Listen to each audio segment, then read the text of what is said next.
What is up, everybody? Hello from HOLLERCAST. How are we tonight? I hope everyone is doing fantastic on this gloomy, rainy Thursday. But here we are, loving life. Hopefully loving life. I'm loving life. I hope you're loving life. I do want to take a minute and just send our thoughts and condolences to the victims of the submergible tragedy. It's pretty terrible what happened to these poor people. I can't say that given the circumstances and the means, I wouldn't have tried to do the same thing. I mean, that sounds pretty cool to see the wreckage of the Titanic. I may not have done it with the company that they used, but you know, hey, I hate it for them and I hate it for their families. So, but anyway, hope everyone's doing well. It's just me for right now. We're waiting on Chase. He's on his way. So sorry we didn't have anything for you Tuesday. It was just a really, really busy day for us. And I believe Chase is here now. I'm going to turn down the audio just a little bit so it'll stop clipping. Yes, Chase is walking in the door as we speak. What's up, man? Hey, bring up the rear. Yep, Chase is bringing up the rear. He's coming in, though. It's all good. What a week. Right? Here I am, pressing all kinds of buttons, not knowing what's going on. There's Chase. Got you on the room cam.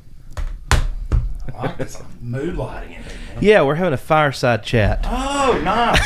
Like a Roosevelt fireside chat. Yeah, like yeah. Well, I was thinking more of like the fireside chat with Trey and Matt. Oh, Trey and Matt. Because they did that. There you go. Yeah, I wasn't quite as serious as Rose. Yeah, I think we're more in that vein for sure. What's up, dude? Oh, not much, man. How's it going? Oh, great. Been a crazy week, man. It's a bit, it's been a little bit damp out. Oh, and I can hear the crackling fire. Yeah. I like it. I do too. I like it very much. I've been right. listening to Mr. Duncan Trussell all day while I've been working on podcasts. So, Oh, nice. boy, he is a trip. Oh, yeah? You like Duncan? You know Duncan Trussell? I do not. Okay, Duncan Trussell lived in Asheville for a while. He lived in Hendersonville. He's one of those one of Rogan's kind of cohorts or whatever. Okay. Regular guest on Rogan. Okay. But interesting fella. He's kind of a sort of new agey sort of Right. guy or whatever. So Okay. if we get to talking about psychedelics next to this fire, just forgive me. Yeah. It may just go in that vein. Well, you know, I'm actually, even though I don't partake in them anymore, I'm still a pretty big fan and proponent of psychedelics. Well, there has been some very promising research here Yeah. lately with psilocybin and Uh-huh. things like that. Yep. I saw today one of the things that Duncan was talking about was that I guess they finally figured out some pharmaceutical company, of course, have been doing research into this and finally figured out kind of what receptors that psilocybin is affecting, and they're like, oh great, now we can make it without the high. And it's kind of like, I don't know if that's the point of psychedelics. Well, so now I would be down with that because I don't necessarily want the trip. I would want the Right. If I were to do something like that, I would want it to be more like a therapeutic thing. And I'm not a psychedelics guy. I loved them. I'll be honest When I with you. was younger. I've done shrooms a couple times Yeah. way back in the day, but it's been years. I loved them. Years. I mean, dude, I've not done anything like that in years and years and years. Yeah. Since before Noah was born. Right. But I never feel like I've gotten like the life altering dosage that I many definitely have. Yeah. have. You? Oh yeah, for sure. Do I need to? I mean, maybe. Did it change your life? Absolutely. Really? Absolutely changed the way I view the world, changed the way I thought about everything. Wow. It was absolutely life-changing. It was. Yep. Well, maybe I need to look into that. So there's a company called Bloom that does like at-home psychedelic treatments for like depression and stuff. And you basically, it's a prescription. I think they use ketamine. Oh, nice. Yeah. Okay. Yeah, and they send you a kit, and you take this ketamine, like microdose, and it's supposed to. I mean, there's a lot of research that's pretty promising, showing that it helps treat depression, anxiety, all kinds of cool stuff. So. Wow. I mean, it sounds promising from everything that I've heard. Yeah. I mean, it really does. I've seen a lot of research too that magic mushrooms, that psilocybin, is really good in helping treat alcoholism, Sure. smoking cessation, like a lot of different types of addictions. Well, I'm glad we're starting to take a look at stuff like that again with a more open mind. It was so vilified, I feel like, if you look back at the history of a lot of those type of things, that any of the positive aspects of that have just been thrown out with the bathwater, Right. They literally threw the acid baby out with the bathwater. And I mean, I know people, veterans that they are not the same people that they were after they got back from war, but psychedelics have helped them immensely. Yeah. I mean, immensely.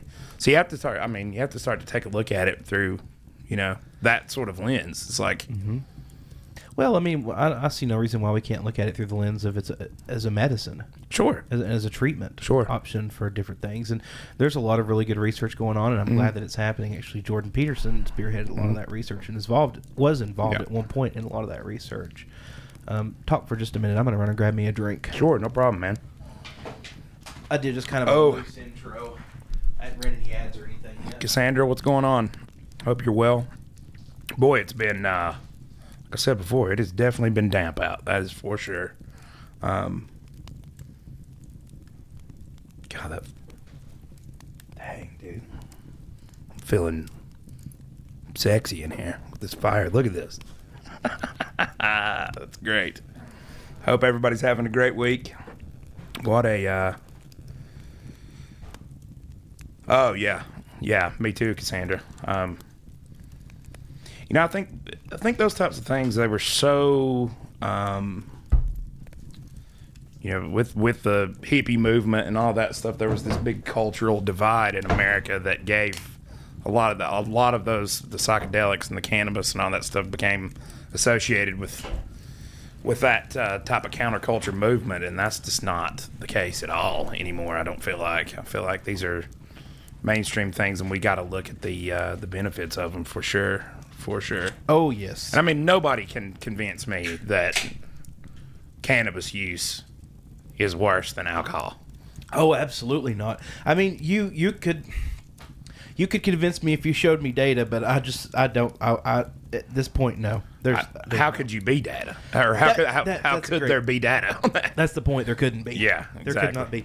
Now I do question things like this whole what do they call them, dabs, whatever, like this super concentrated, thing. And I've had to have this conversation with my kids. I know this came up in our household. I guess they were having a lot of problems with the vape pens and stuff being brought into the high school and things like that. And we started talking about it. And the way I explained it to my kids was, I was like, look, there's no possible way that that cannabis is any worse than alcohol. But I do wonder if in some ways that does alter, when taken at a young age, that it alters your brain chemistry. I really do think that might be the case. Sure. I worry about that type of thing. I think any sort of drug use, including cannabis, can permanently alter your brain chemistry if it's not already. What it does, if taken at an early age, is it slows down and, I hate using this word, but it retards development of certain parts of your brain. So, but there's a lot of different substances that do that too. Right. Not just cannabis. But alcohol is a far more destructive substance than cannabis ever could be. Right. Even in its most concentrated form of dabs. Yeah. Now, this new synthetic stuff's a little sketch. Yeah, I'm not a big fan of that at all. Sketch. I'm not a big fan of that. You know, I did see. I was looking on Twitter. Let's see if I can find this. I saw where they North Carolina got its first licensed commercial grow on on the reservation down in Cherokee. Very cool. So let me look that up and see if we can find a little bit about that. Very cool. I can't look anything up on my end because I'll ruin our fireplace. Sure, no, that's fine. And We'll look it up that's here. super important to me right now. Let's see. See, North Carolina medical marijuana. So we did pass medical in the state, but I think it's fairly restrictive. If I looked it up right when it first Right. kind of came. I know basically you have to pretty much be, I don't know, already have a debilitating condition or whatever to get it, I think. Well, let's see. All these are behind a paywall. Let's see. And Cassandra, to your point, I've seen a lot of documentaries about life-changing cannabis use in cancer and seizures, and at this point, I have to push back a little bit because there's not a lot of strong evidence. There's very small amount of anecdotal evidence that supports the claims that it may stop seizures, but it's nothing substantial. And as far as cancer, right now at best, cannabis in its form of, smoking, eating, inhaling, however you ingest it, however it enters the blood barrier, it really doesn't do anything to cancer cells. As a matter of fact, smoking cannabis has a lot more tar in it than cigarettes do. And I know that's not a very popular thing to say, but it's just the truth. That's just the dispassionate truth. There's way more tar in cannabis than there is nicotine. In tobacco, sorry. That being said, I still think it's the lesser of the evils. It's just our lungs are not meant to inhale smoke. Our body's not designed to inhale smoke in any way, shape, or form. There's plenty of other, options for introducing cannabis into your system. I love how this is immediately where the conversation went. I know, right? Wow, the Eastern Band of the Cherokee Indians has their website has they have a whole website dedicated to this. EBIC, Eastern Band of Cherokee Indians Cannabis.com. Interesting. Yeah. Yeah, they got a whole thing, cultivating the future. Wow. Easy cannabis, what is it? So cultivating, processing. Wow, they already got pictures of people processing. Wow. That's insane. Okay. So yeah, let me look up. Let's look up just what the general law is in North Carolina. Sure. Let's see. Absolutely. And as far as my stance on marijuana goes, I don't smoke marijuana. I've not smoked marijuana in many, many years. I don't partake in any kind of recreational drugs at all. But I have no issue with cannabis whatsoever. I think it should be legalized on a recreational level because we're just missing out a lot of revenue right there. And it's my contention that largely the reason that it's not at least decriminalized, well, it is decriminalized in North Carolina, but the reason it's not legal recreationally is because there's too many hands that are tied up in illegal drug operations like the cartel. And I would go so far as to say that likely our own government is involved in that as well. I don't know how they couldn't be at this point. Right. But they are rolling in some tax revenue out there in Colorado and states like that. That's crazy. It's crazy. But I understand. I went to Denver. This was probably maybe about a year or so. Yeah. After it really took it, because it takes a while. Yeah. It takes a while because the application process is quite long, I think, to open up a dispensary and stuff. So it's like it may have been like 2 years after the law was actually passed, right. But really basically a year after they got everything kind of established and places were opening. Now, let me tell you something. They were on every street corner in certain parts of town, and it was like... Oh, I'm sure. It's like, okay, I can understand like quite honestly, Las Vegas does it. I feel like does it pretty well. Yeah. Nevada has recreational, and I feel like people are pretty cool with it. And there's probably there's not a dispensary on every corner, and not every place is selling it. Yeah. I think you have to be sort of a certain caliber to. You can't just have a corner bodega that sells cannabis products. And it's almost like in Colorado and California, places like that, once it became legal recreationally, the market got flooded. Oh, yeah. Flooded. So, I mean, really, as far as economic opportunity, there's more in places like Nevada where you don't have a dispensary on every corner. Oh, exactly. And I wouldn't want that. If it was to go into North Carolina, I think there needs to be managed. It needs to be managed with a realistic, like, hey, we can't have 19 dispensaries in Spruce Pine, Right. So I don't even think Spruce Pine can support one dispensary, let alone 19. Well, I know now, I know that in North Carolina they started putting antifungal products in cow feed because mushrooms grow here like wildfire. Apparently, they do. And I know the majority of the feed that's sold now has that antifungal property in it, which I think is. Yeah, I question that to begin with. Is like, why am I ingesting athlete's foot spray? Or whatever, or putting it in my beef. Yes, exactly. That doesn't seem all to stop some teenagers from seeing some colors. Right, exactly. That seems a little bit like bringing a gun to a knife fight. Yeah. But I think the psychedelics specifically, mushrooms and psilocybin would be a very profitable thing here in this part of the state, especially. I know, in particular, they said in Western North Carolina, it's very... Well, dude, we got Boone in Asheville. Right. Exactly. It's primed for it already here. It is. Like, Boone is like the poster child of High Times Magazine. Yes, exactly.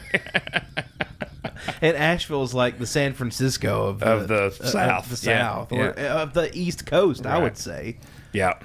But again, I think it will eventually pass, and quite honestly, I can't believe North Carolina's not done it already. Me too. I mean, Alabama is considering recreational.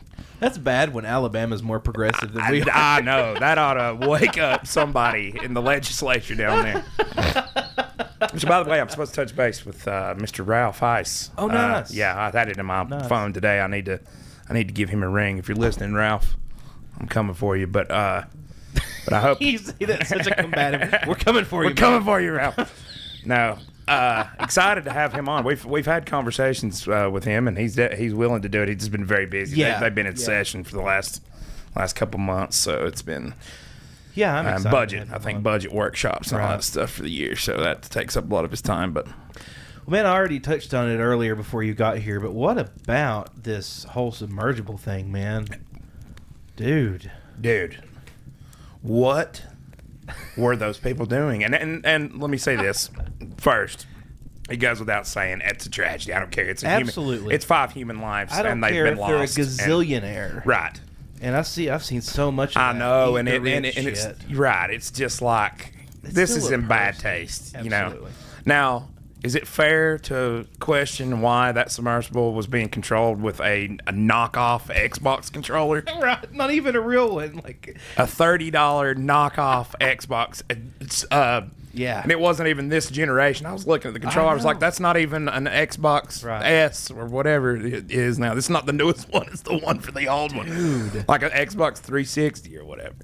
And I concede to the fact that given the resources and the opportunity, I would probably be very tempted to do something like that. Oh, sure. I would love to see the wreckage of the Titanic. But let me tell you something. I'm going to be making damn sure that I'm going to be safe in that. I don't become part of the wreckage of the Titanic. Exactly. I don't know what... And it sounds like this from everything I've read that... I saw... what's that guy? I follow him on Twitter. That Josh... What is his name? It's like Josh Cunningham. Is it Josh Cunningham, maybe? Or something like... Okay. He does that show, Expedition Unknown on Discovery. Mm-hmm. I watch that from time to time. I got into that for a while. Right. Cool stuff. Good guy. But he said that he actually backed out he was going to do an episode where he went down, and when he saw the kind of the lackadaisical safety things, he backed out and told him he wasn't going to do the episode. So he refused. I saw an article earlier that said that there was no bodies to recover, that the implosion happened so fast and was so violent that there was no bodies to recover. So, man, That's dude, crazy to me. I don't know. I know. Like, all they had to do was call James Cameron. That's the first thing that I said. Oh my God. Call Jim Cameron. Yes, What are we doing? Exactly. Ring old Jim Cameron up. Tell him, buddy, we want to go back and Yeah. go. You're a millionaire. Right. You telling me you couldn't get James Cameron out there for a cool millie or something? Right. I mean, he that's all he does is do that stuff now. I know. The guy went to the bottom of the Mariana Trench, the Challenger Deep or whatever, like a couple years back. He has his own Rolex dive watch. It's called the James Cameron edition. Really? Like, he's that into it. He's that deep. He's that deep.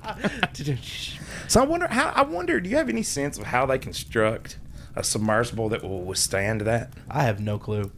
I mean, no idea. I don't. I don't either. Because, I mean, dude, it would have to be able to stand, what is it, 2,000 pounds per square inch? I think that was the number I heard. Yeah. Oh, my God. At the pressure. I mean, what is it made out of? What? Apparently that was made out of a freaking paper towel roll. Goodness gracious. So what do they think? I came in late to this because Laura was the one that mentioned it to me. She's like, have you seen this Titanic thing? And I was like, no, what's going on? Then I started looking it up. So what do they think? They lost communication with it. Does it not have like a umbilical? Well, that's an umbilical connected? I have no, apparently not. I don't know. All I know is so they were sealed in from the outside. They were bolted in. They had no way to escape. Right. And I guess from what I've gathered, once it hit just a certain depth, the thing just imploded. And I guess that's why I heard there was like knocking sounds and stuff. There would have been no knocking sounds because it was they were all dead instantly, immediately. I don't want to get too morbid with this, but what happens when you implode? When you implode? I mean, does it just flatten and it just... What does that process look like, so I guess? The pressure would make your insides and your blood boil, so you would cook, much like a pressure cooker. That would be like the first of it, and then you would just disintegrate. Jeez, dude. That is wild. Yeah. Yeah, not something I would want to experience. No, me either. Dang. At least it would be quick, though. Yeah, that's what they did say. That it was. That's better than suffocating. Oh, absolutely. That's like one of my worst fears. I know. Is to drown or suffocate in some way to death. Like, and I kept thinking to myself, I was like, what if they are actually alive down there, just sitting on the bottom or whatnot? Just like, well. I mean, think about all the logistical issues that come up. Where do you defecate? Where do you urinate? So they had a urinal in it. Oh, it did? It did. Okay. It was literally like a little urinal in the hospital, like a little handheld urinal is all it was. Really? Yeah. Okay. Yeah. Well, that makes sense. In case somebody has to pee, I guess. Yeah, I guess. Because, I mean, they didn't plan on... They only had, like, I think... They were only supposed to be down there for a few hours already. Right. So... I guess they didn't know that ticket was a one-way trip. Now, I've watched some of those. They made a documentary about some of these bell divers. You familiar with what bell diving is? Yeah. So for those that don't know, bell diving is when they're going to repair like oil rigs and things like this that are out at depth in the ocean, you obviously have to send a diver down there to check things out, do underwater welding. These people get paid. I actually built a house or remodel a house? One of the two for an actual underwater welder. Yeah. Dude, they make a dive welder. Bukus of oh my God, dude! Bukus. I mean, and he had been doing it for like 30 years. He was getting ready to retire. He came straight out of the Navy and went into that. He learned how to do it in the Navy. Wow! And came out of it and became like a private contractor. Wow! Lives in, I think it was out in Buellton somewhere, but wonder what happened to him. I can't remember his name. But anyway, interesting guy. But anyway, these bell divers, so they go down and they have like the reason they call it a bell dive is it looks like a bell. And you get up under that thing, basically, and it's basically a pocket of air that you breathe, and it has an umbilical that comes down or whatever. Right. Well, something happened. They were, it was in rough seas or something like that. Something happened to one of the divers that was in the bell, and he couldn't find his way back. The bell was like moving. Oh shit! And he got lost, and his oxygen was running out. That was the thing, and he couldn't find his way back. And they were trying to search for him. Well, he runs out of oxygen, and just falls to the bottom and is sitting there on the. And his buddy, his partner, actually found the guy he was dead. They said for probably 20 minutes. And somehow survived. Oh my God! They got him back into the bell, and the guy got him revived, and he lived. It's one of the craziest things in the world. But like how they were saying it was just pitch black dark. Nothing was worth I think not the oxygen to the bell got cut, but like the electrical portion of it. So they had no lights. Oh my God! They had no. It's a whole story. I can't remember the name of that movie. I'll have to look it up here in a second. But great movie. I mean, but then that's just one of those ones that appeals to your like primal fears that you have. Yeah. You know, I couldn't watch it. It already takes balls of steel to do something like that anyway. But like. Imagine just getting lost out there in the middle of. I would have such an anxiety attack. Oh my God! Movie, like a legit anxiety. There's no way. That's like me. Every time I watch those rock climbing movies, like watching that Alex Honnold guy in that Free Solo. Yeah, I was wore out by the time I got done with that movie. You know what movie done that to me? What? It was Dinner for Schmucks with Paul Rudd. That movie stressed me out so much because everything that happened to him, I was just like, I imagined that happening to me. Right. That was the most stressful movie I've ever seen in my. I did not enjoy that. Paul Rudd, your character was fantastic. I believed every bit of it, but man, like, I legit had a panic attack after that movie. Could not handle it. It makes sense, man. Certain movies do that to me too. When I was at ETSU, I was at Kyle Fleener's house with him at his apartment. Like, he looked over at one point and was like, "Dude, are you okay?" And I was just like, "No, man." Like, freaking out. Stone cold sober. Yep. Just could not handle the stress of the movie. Dude, I'm telling you, that's the way I felt about that Free Solo thing, man. It's just like I'm already not a good heights guy. I have a healthy respect for heights. I'll tell you that much. I'm not a fan of them. Yeah, I'm not a fan of them either. But almost feel I can build, and like I don't have a problem getting on roofs and stuff necessarily. Yeah. But I'm afraid of it for a reason because you don't take risks and be stupid, you know. Right. But I still don't like, you know, big heights and tall buildings and all that, bridges and all that crap. But that movie, honest to God, I think my butt shoot a hole in my couch watching that. I remember getting done and I was like, man, my butt cheeks got to work out because I was like this just tensed up the entire time. That guy's you know, they've done scientific studies on him. For why people are like trying to figure out what is behind those like adrenaline junkie. Yeah. But we had an interesting conversation about this the other day. Yeah, so at Jimmy's birthday party, I was talking to his wife, Jacqueline. She's like, I think you're kind of an adrenaline junkie. And I was like, I don't get an adrenaline rush off it. And then as soon as those words left my lips, it dawned on me that I don't have any adrenaline glands. I have no adrenal glands. They took them out when they did my nephrectomy, when they removed my kidney surgery. They removed both adrenal glands. So I don't produce adrenaline. God. And that's kind of messed with my head a little bit since then, like thinking about. Have you never really thought about that? No, that's never once crossed your mind. No, and here I am, you know, doing stupid things in sports cars and handling deadly venomous snakes, and I'm like, okay, well, that probably is what it is. I wonder if you could just go skydiving now. I would still rather not. Me too. I like it right here. I would still rather not. I like it right here. I don't mind to fly, like it doesn't bother me, but I don't think I could jump out of a plane. Yeah, I know what you mean. Like that does give me quite a bit of anxiety. I still don't like heights. No, I hate heights. I hate heights. And it gets me at certain times. I don't know what it is about. I have this weird thing with heights where, like sometimes it bothers me more than others. It's like I feel unstable or something. Yeah. When I feel unstable is when I'm really like terrified of them. Yeah. I don't know what it is. It's like certain days I'm like, oh yeah, I'm squared up or something. Right. You know what I mean? But then certain days I'm like, this feels like a day where I might slip, fall, and do something stupid. And you know? even with fall protection, like a harness on or whatever, I'm still not comfortable with it. Yeah, me either. And I have to, at work every now and then, I have to, you know, partake in activities that are high up, and I do not like it. Yeah. Do not like it. I try every way in the world. That and confined spaces. I do not do confined spaces at all. That's another thing that I'm not necessarily claustrophobic. Right, me too. But when it comes to unfamiliar type space, like that caving things that people do and like spelunking and crap like that. No, I'm good on those that. guys that crawl through them cracks and they're like on their bed. I know. You are crazy. Yeah. You are crazy. Yeah.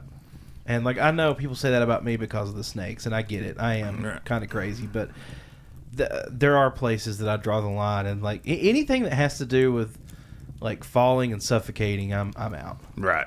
I'm out immediately. Yeah. That terrifies me, dude. I need to do some shrooms to get over my fear of that. That's what I need to do.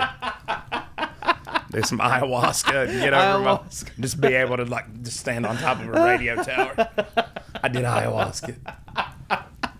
I got over my fear. God, when you said that, I wonder if it works for stuff like that. I don't know. Apparently works great for smoking cessation and stuff like that too, is what I've heard. Yeah, I've heard that too. You know, Ron White, that famous comedian. Yeah. I heard him talking about it one time. He did ayahuasca and completely quit drinking and smoking and everything. Wow. Apparently during the pandemic, he got really bad. Like, you know, he's always been a big smoker and a big drinker, but I think it got, you know, when everybody's inside or whatever, I think it got away from him. Yeah. And that's why he decided to go do it. And wow. Completely changed. Hasn't been a drinker since. Good for him. Smoking a bunch of marijuana, I guess. Good for you, Ron White. That's awesome. Sobriety's not that bad. Like, it's really not. I actually prefer it myself, but you know, to each their own. To each their own. Oh, I was going to say something on the lines of that, but I don't remember what it was. When do you, if you had to guess, in North Carolina, when do you think we'll get it like recreational? Yeah. Oh man, I honestly thought it was going to be like pretty soon. I did too. I really thought that it would have happened before now. So I'm hopeful maybe in the next 5 to 10 years. Yeah. I mean, realistically, like let's hope that 10 it's years sooner than that. I would hope so. I mean, at this point, it's just like it's an economy booster. Absolutely. It's Of course, when done correctly. This one thing I'd be interested to ask Ralph about this. I did ask Ralph one time about sports betting. So online sports betting, that apparently is going to pass sometime here within the next. Yeah, I think it already cleared either the committees or whatnot. I think it just has to be brought up for a vote. And then there's some weird statistic too that like in most states, legalized or recreational cannabis goes in shortly after sports gambling, which I don't know if those two are necessarily connected, but that seems to be sort of those are the two sort of hot button issues that states have kind of held fast on and that are quickly going. I think sports betting is in like 20 states now. See, and I don't know a whole lot about the online sports betting stuff.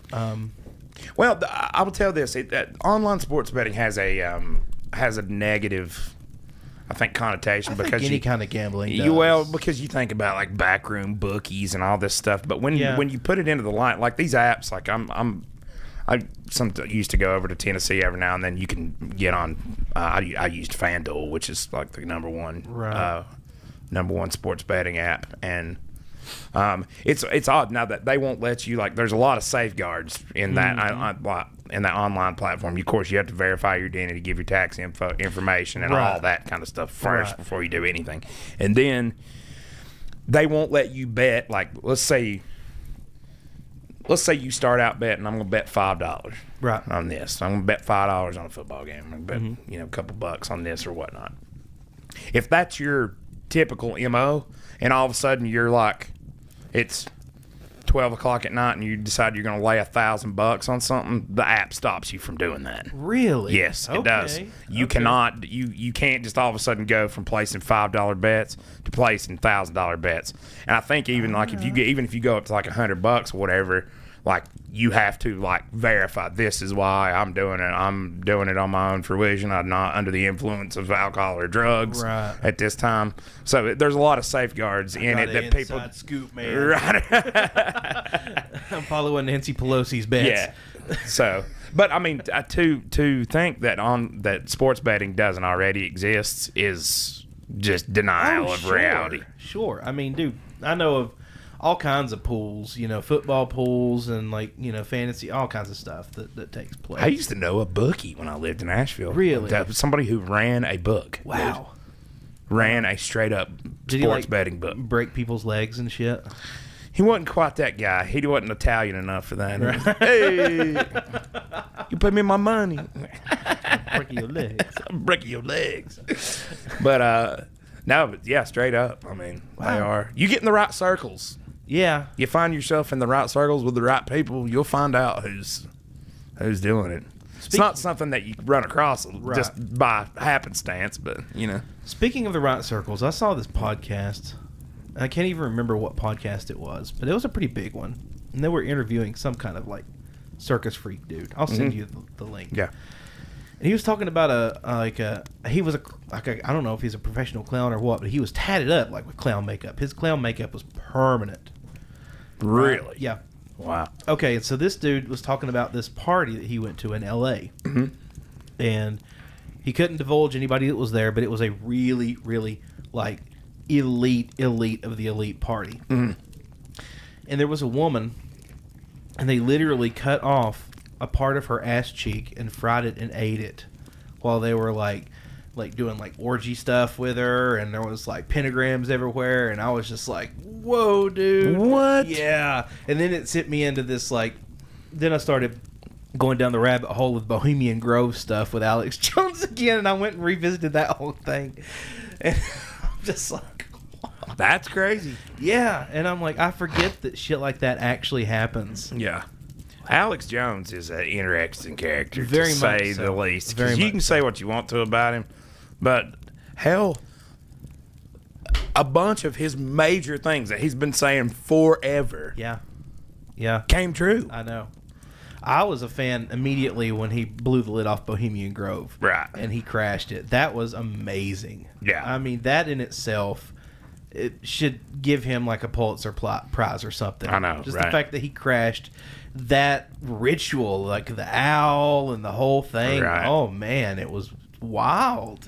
Do you think I've looked at those videos of you? Do you think that that's actually some sort of crazy ritual rite, or do you think that was just a play? I don't know. It certainly looked. I mean, if you walked in on Wicked, Well, yeah, that's true. like there's certain parts of that stage play that you'd be like, this is kind of crazy. If you didn't have any sort of like background of what you were looking at, That's you know what true. I mean? Like, That's true. And I guess I will push back with the secrecy of it and the fact that it's all the world leaders. Like that, it's like, okay, what? I've always taken the whole Masonic, like that's been going around forever, like the Masonic, stuff and all that. I mean, my dad was a Mason. Yeah. I'd love to think that Dad tells me the truth. Sure he does. And I'm like, sure what's the deal? He's like, dude, it's just a fraternal organization. It is. That's all it is. And he's like, yeah, there's all this stuff, these rites or whatever that you go through, but it's a part of the whole fraternity or whatnot. Right. He's like, I guess if you're looking at that from the outside, you could probably. And he said, who knows? He said, we're Vesper Lodge in Spruce Pine, North Carolina. He said that might be different than, the lodge down the street from the White House or whatever, I wouldn't even connect it so much with the Masons, but more with like, I guess the Illuminati. Yeah, it's all that type of thing. Yeah. And I've been trying to join the Illuminati for forever.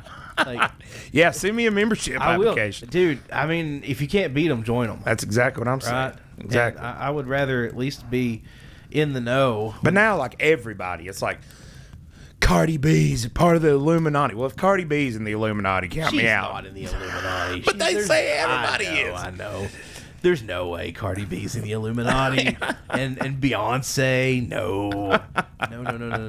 No, the Illuminati is the people who actually run the world. And Beyonce and Cardi B do not have any hand in ruling the world. Thank Well, God. I would like to think that, I hope I don't necessarily have any problem with like world leaders gathering together to, No, I don't either. to put their minds together to figure out. I mean, these are vastly influential people. Sure. It's probably helpful. I would draw the line at mock human sacrifice, though. Yeah, that's a little questionable. That's a little questionable. That's a little questionable. I would draw... like, maybe just not do that. I find that whole world of elite secret society, cults, and all that whole realm of stuff very fascinating. I do too. So, you ever heard about this? There was the cult down in Woodlawn, Yes. up North Cove or whatever. Yep. What was the name of it? Like I don't remember. it was like I'll look it up. yeah. I'll look it up.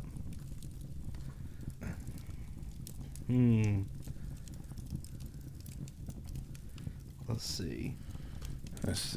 Excuse me. Oh man, you got Tokyo in there, by the way. Oh, I know, dude. Don't forget that. Wait, I'm sorry. No, it's all good. My I little, went ahead and ate. I was starving. You're right. And I've been thinking about Tokyo all day. And I was like, I gotta get Tokyo. Gotta get Tokyo.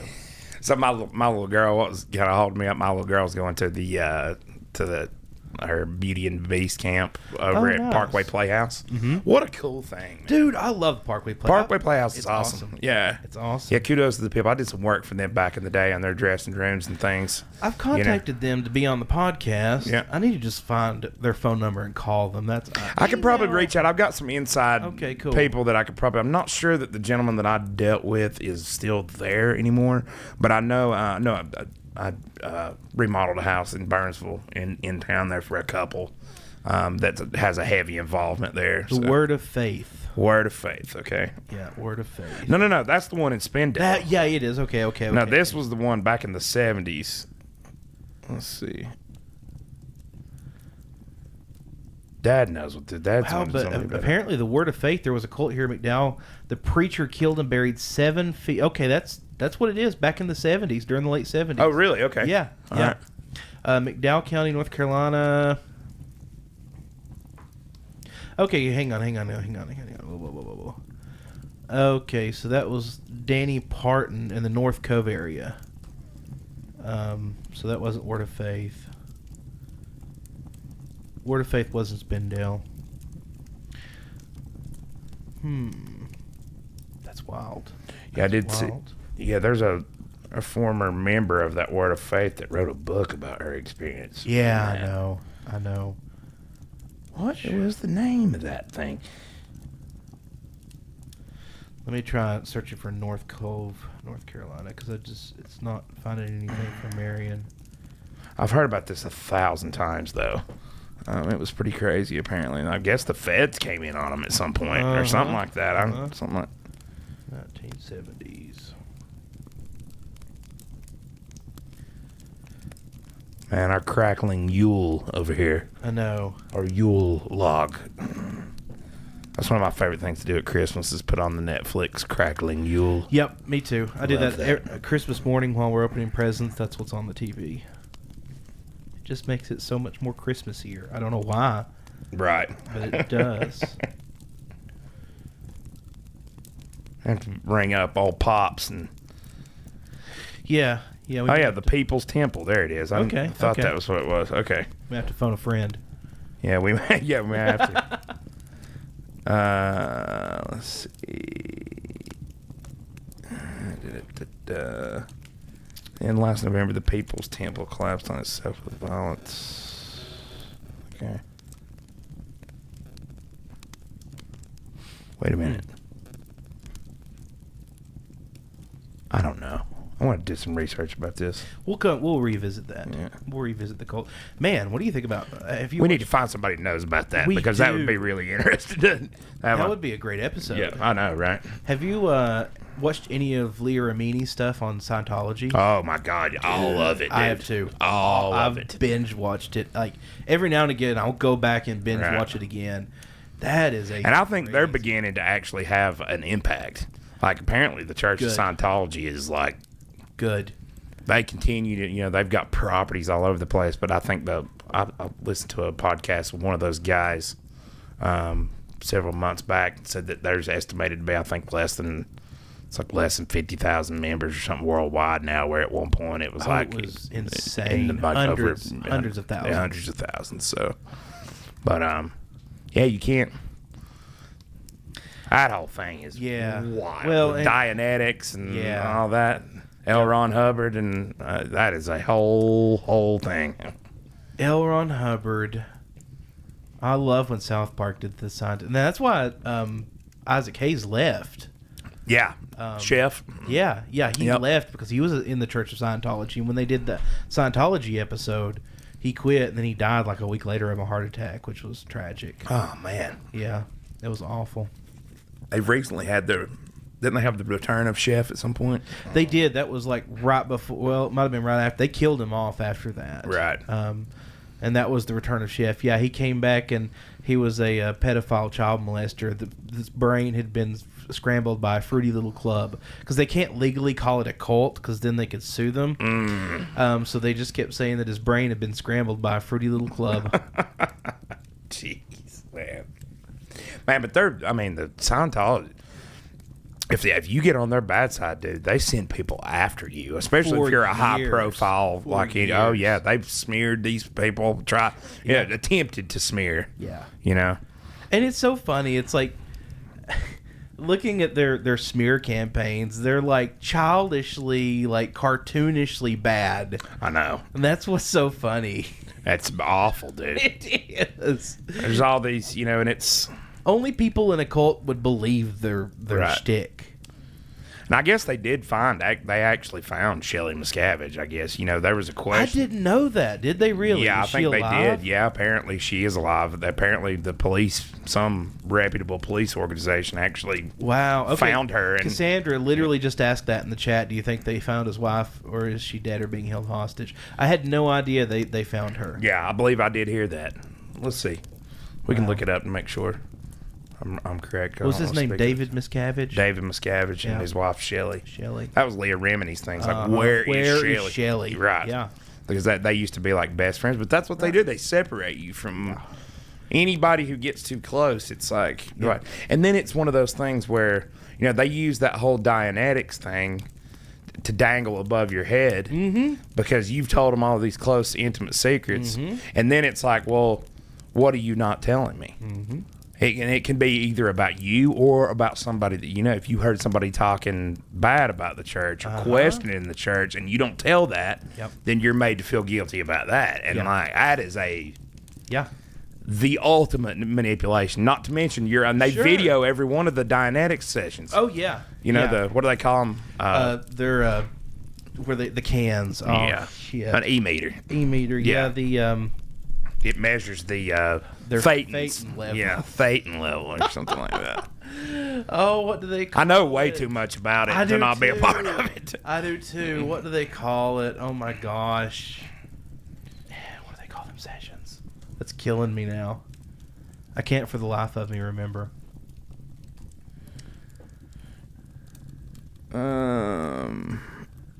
Let's see.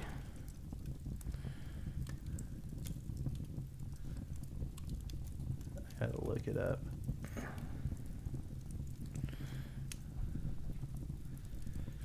There was something recently about it. This most of what I'm finding was back in 2014. They reported her to be found alive, but I watched something else.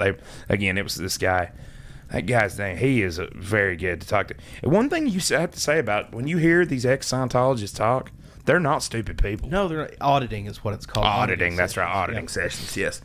But when you hear them talk, they're not stupid. These people are obviously very intelligent, well-spoken, positive, Yeah. nice. Yeah.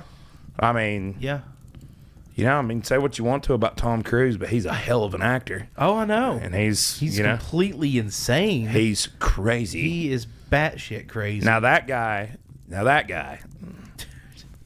guy is something else. He is, man. Something He else. is. Doing all that jumping out. He drive.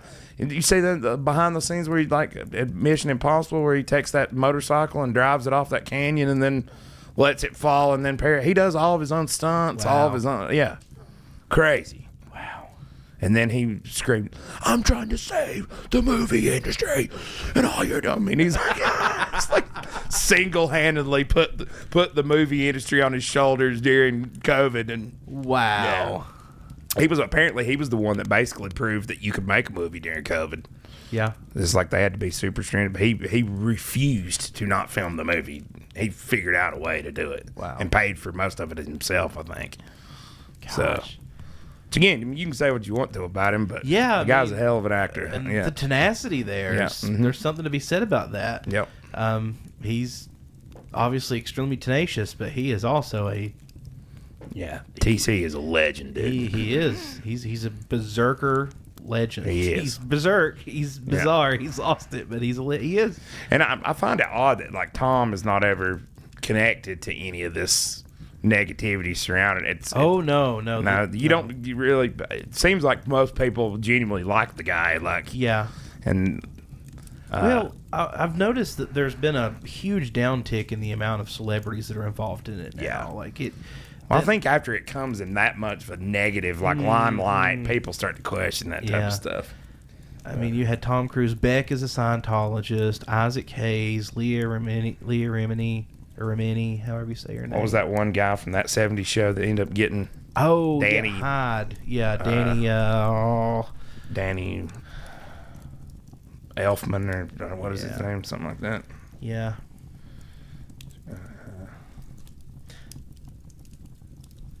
Danny Masterson.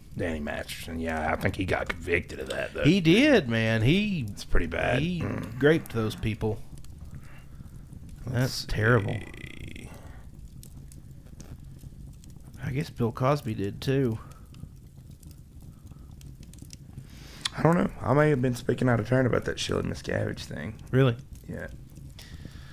Maybe you were just overwhelmingly positive and you wanted that to be true and you wanted them to find her. Yeah. Because, dude, who knows?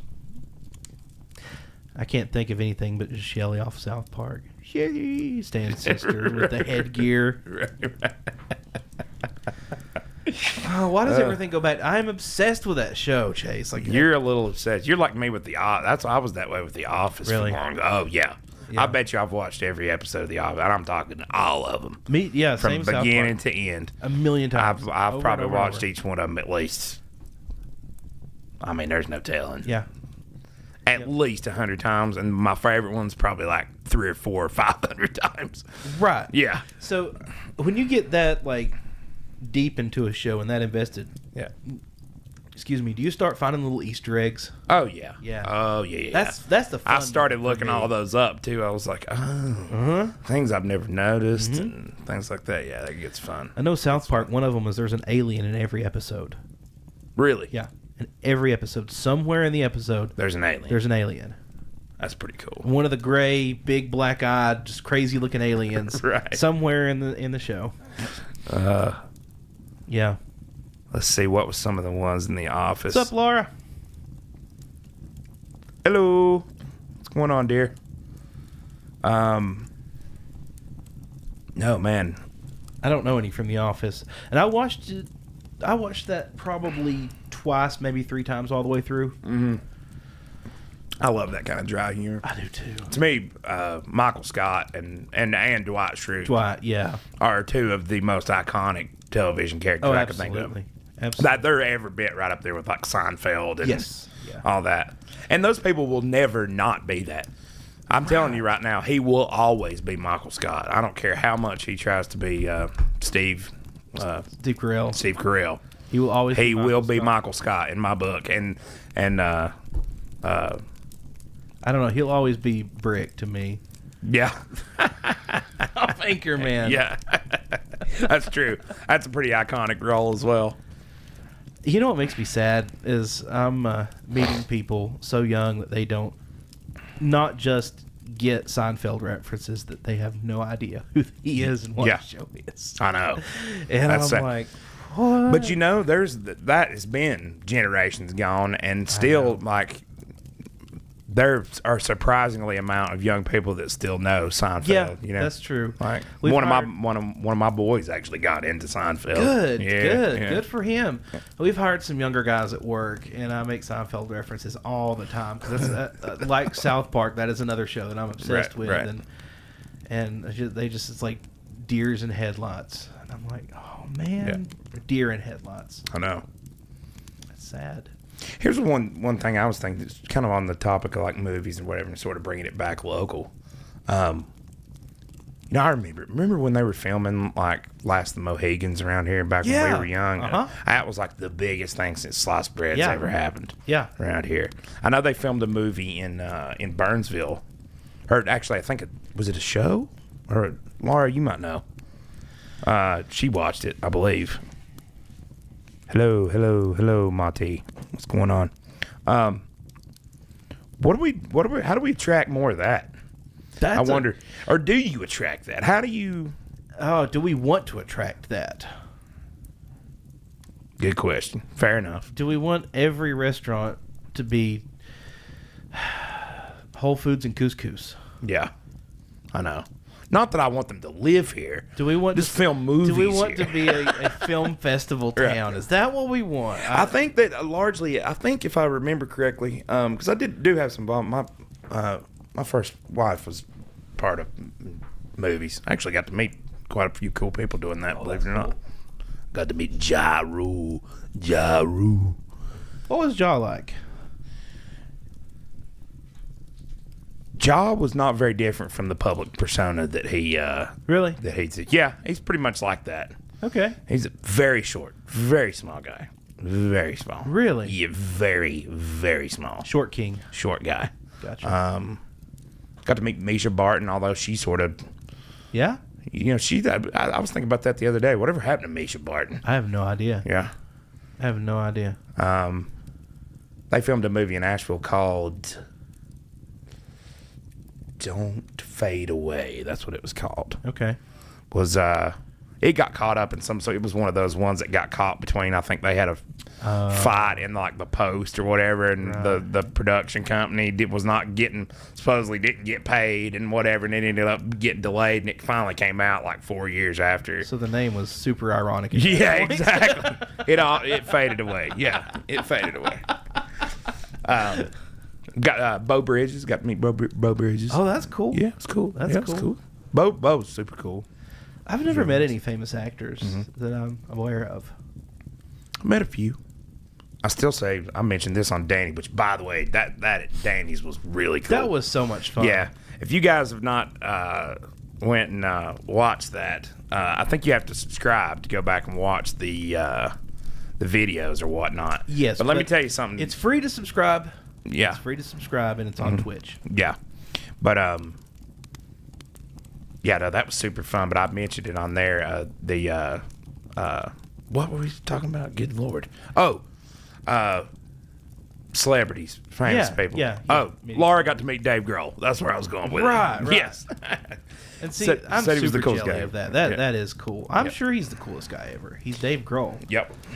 Yeah, the Winter Peoples filmed in Plumtree. Knew that. Mm-hmm. They filmed parts of the Hunger Games around here. I've always heard rumors, and I don't know if they're true or not, that the actress who played, oh gosh, what character was it? It was in the first Spider-Man movie with Tobey Maguire. That played. Oh gosh. Oh man, what's her name? She lived somewhere out at like Pinland or somewhere in that area. Really? Yeah, or somewhere close. I don't even remember the character's name now because there's been so many Marvel movies. I've literally just blocked them out of my head. I know. I'm done with the Marvel. I'm done with the universe, the comic book. You know, I'm like, okay, this left me a long time ago. There's no way. Kirsten Dunst. No, it wasn't her. Wasn't her? No, it was the older one that played his. Yeah, the girlfriend, the one that kissed him upside down. Nope, the one that died. his aunt, grandma, something like that. Oh, I thought you were talking about his love interest. No. The Grandma. I think it was his grandma. Aunt B or whatever her name is. Something like that. I think she was on. Aunt B was like Mayberry. That was Andy. It was. What am I? God, I am all over the place. What was it? Let's see. It was Aunt something. I'm pretty sure. Let's see. An aunt. Auntie. Aunt in the first Spider-Man movie. But anyway, that actress, I've always heard rumors that she lived somewhere out in Pinland. May Riley Parker. Yes. That is her. Cassandra's heard that too. Oh, that's cool, Teresa. So we met a lot of them when we were at Pine Bridge. That's cool. Yeah, they had quite a few sort of notable people come through there. Man, I remember when I worked there, like straight out of high school, third shift, and the Ferrari club came through and parked all their Ferraris there. I was just like walking around all night, literally drooling on these people's cars. Really? Yeah. Of course you were. Yeah. I don't see anything about that on the line. Yeah, I mean, I don't know if it's true, and that's why I said it's a rumor, because I've always. But you heard that too, Cassandra? That's cool. So I don't know. Maybe there's some truth to it. Maybe I've also heard that Gene Simmons had a house in Beulah Dean my whole life, and like that's not true. I mean, come on. I mean, maybe it is. I don't know. But now I did the Eagles. I saw them in Ingles one time. Yeah. What's his they face? were probably up here with Simzik. Yeah, Zimzik. That was their producer or whatever. He'd be an interesting podcast guest if he's still around. He is still around. Yeah. Bill. I'll reach out to Bill. Yeah. Yep. That would be really cool. There's another guy. There's another gentleman out in lives out in I believe in Rich Knob in Little Switzerland. That was he had something to do. Was like the tour producer or really was a tour manager for like Led Zeppelin. Oh wow. Yeah, dude, it just hit me. Buddy is his name actually. I could probably get a hold of him. I think I got his number. There's a guy on White Rock. When I worked at Sears, I delivered a washer and dryer to him. He's an astronaut. He's been in space. I will find him and get him on this podcast. Yes, let's do that. That would be We have an astronaut that lives in Yancey County, dude. That's sweet. Is that not insane? Yeah. That's so funny that excites me more than the rock stars. I know, right?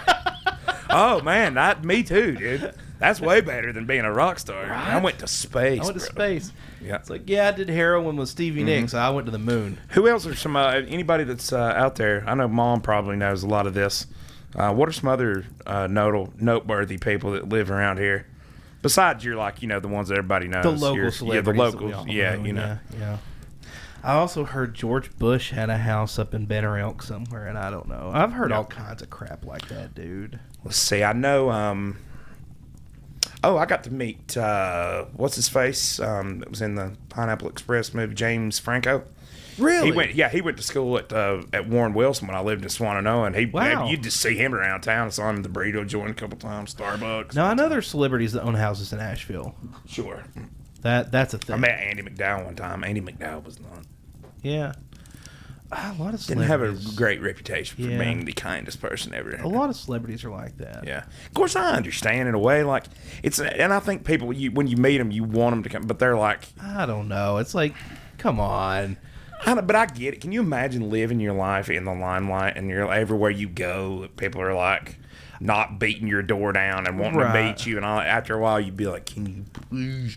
I just want to go get my haircut." That's why I have so much respect for people like Post Malone and Jelly Roll and these crazy megastars that are just like so humble and cool, and they're just like, "What's up?" and they don't care. They love it. They eat it up. I really, as much as I don't care for Post Malone's music at all. It's not really my thing. Jelly Roll's not bad. He's got a great voice, man. He's a very talented singer. My God, such a talented singer. His voice is incredible. I know. One of the most effortless. I don't even know. That Son of a Sinner song or whatever, that right there, dude, blows me. What a great, and his melodies are incredible. Like, just the song structure and the melody of it is such like hits. I love his story too, like from felon loser to megastar. Right. I mean, that's jail, and his wife was an ex prostitute. Right. Yeah, Bunny. Yeah. I know way too much about Jelly. I'm telling you, dude, you can't. It gives me that. I've listened to him tell his story on Rogan, man, and that buddy, it got emotional, and good Lord, I about dude. It made me cry. I was know, like, it's- holy crap, yeah. man. This is wild. But what a redemption story. And what For a, real. I mean, Yeah. you got to applaud people like that, you know. And I don't know Post Yeah. Malone's history. I don't know, but Just everywhere they go, they don't think twice. And that's what Laura said Dave Grohl was like. That he would make a point like, hey, let's take some photos. You know, you get in Yeah. here. And I've heard celebrities talk about that, like the ones that are really cool. And it's like, there's a way of going about doing that. Absolutely. And That's my whole contention. if you tell people, you're like, hey, guys, listen, I really appreciate it, man. I'm so glad you guys are all here. But, like, I'm just going to eat my dinner. He's like, we'll take a couple photographs after or whatever. Yeah. Or just like, hey, come here. Let's all get in a photograph. Boom, boom. Have your phones ready. Let's take photos. Yep. Then I'm going to enjoy my meal. I appreciate you guys. Thank you. Have a great day. You know, there's a way I go about doing it. There is. And with their kind of money, I mean, you could literally rent out an entire restaurant. Right. And not even think Exactly. twice about it. Like, Exactly. So, I just don't see any excuse, period, to be a dick. I think the ones that are perennially, there's a lot of them that have been famous forever. Yeah. Or like perennially, what is that word? Perennially Yeah, famous. perennially. Yeah. And have been that from like the 70s and stuff like that. I think eventually just get sick of it. You know what I mean? Jaded, maybe. Jaded a little burnout, bit, something, burnout, yeah. all that. Which, I mean, I understand all that stuff, but. Well, I was. Are you familiar with Kill Switch Engage, the metal band? So Yeah. Their first singer, or their second singer, Howard Jones. Howard, I love Howard. Yeah, so that's one of the reasons he left the band. Like, he could not handle the fame at all. Like, he was like, it was just too intrusive. He was like, contemplating. Boy, he was the best one they had. Though, Oh, dude. no. His voice. Jesse's okay, but dude, Howard, that soulful. Yeah. And he had the soulful voice, and he could scream. It was just too good. That when he sang that last Serenade song, he was so much better than the original one. Sung, this is my last Serenade. I love that song, man. I love that band. Like, Yeah, I do Adam too. D's hilarious. I know. And it's just a big joke to them. Like, they're running around. He's coming out on stage wearing capes. When I saw them, they came out on stage to the Price is Right music. Like, they're just hilarious people. Yeah. And they're up there having a good time. And that's why I love bands like that, because they, metal especially, like, metal musicians take themselves so seriously. Yeah, I know. And I don't. I know. And I don't think that you should. What's so funny is there are bands like that, but people are like, I need to talk with Aaron and Justin about this. Like, the bands that are still really popular now, like Under Oath. We had them here, I think, at one point. Yeah. Or some of the guys they played in Boone, then came down to stay. I don't think they actually played here in town. But we have Me Without You play here. I mean, these bands that are like. Yeah. I was looking at the lineup for Furnace Fest the other day in Alabama. I was like, holy crap, this is like a ode to my childhood here. Every one of those bands, I was like, oh my God, dude, I got to go to this. But I can't believe some of them are still playing. Yeah. It's wild. They got Aaron, they shouted out all the Spruce Pine Kids and their album covers and all this stuff. That's amazing. Yeah, I know. It's wild. It's wild. And then you look at some of those bands now, like August Burns Red. Yeah. We played when me and Aaron and then went on our first tour. We went to Pennsylvania and played in the middle of nowhere in this little Amish, like it was like a kind of this Mennonite sort of Amish town, and it had this like Christian teen center or whatever that they had there. And we played there in this show with like 5 people. It was like playing to 5 people. Right. And August Burns Red, a bunch of young kids, opened up for us. Oh my God. Opened up for us. And now they're like one of the biggest metal bands in the world. Right. Now. That's hilarious. But yeah, I looked it up to make sure that I was correct. Wow. And sure enough, I was like, I'm going to look it up and see if they're from some town in Pennsylvania. And sure enough, it was. I was like, that was actually that band. Wow. Yeah, nice kids, but just young. They were like 14, 15 years old at that time, I was about their age, but, Justin and Nathan were a little bit older. And Aaron were a little bit older than me. But, yeah, it was great. But they were great. I remember being like, dang, these kids can play, dude. Yeah. I mean, they was like chugga metal like that from the beginning, dude. But they had some real talent. Real talent. Wow. Crazy stuff. Let's take a minute and thank our sponsors. Boom. HOLLERCAST is proud to partner on our first community fundraising effort, Give Keith a Good Leg to Stand On. Keith Stewart is a member of the community who has had several life-changing medical diagnoses arise this past year.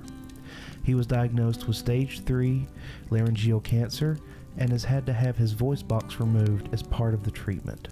Also, due to complications with neuropathy, he has wounds that cannot heal and needed a below-the-knee leg amputation.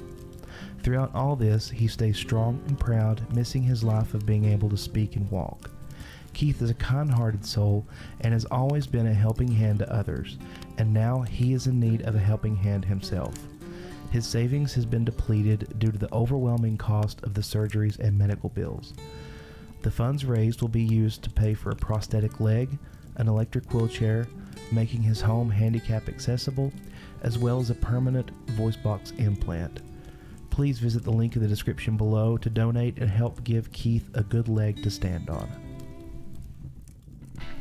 This episode of HOLLERCAST is brought to you by Big Al's Pack and Ship.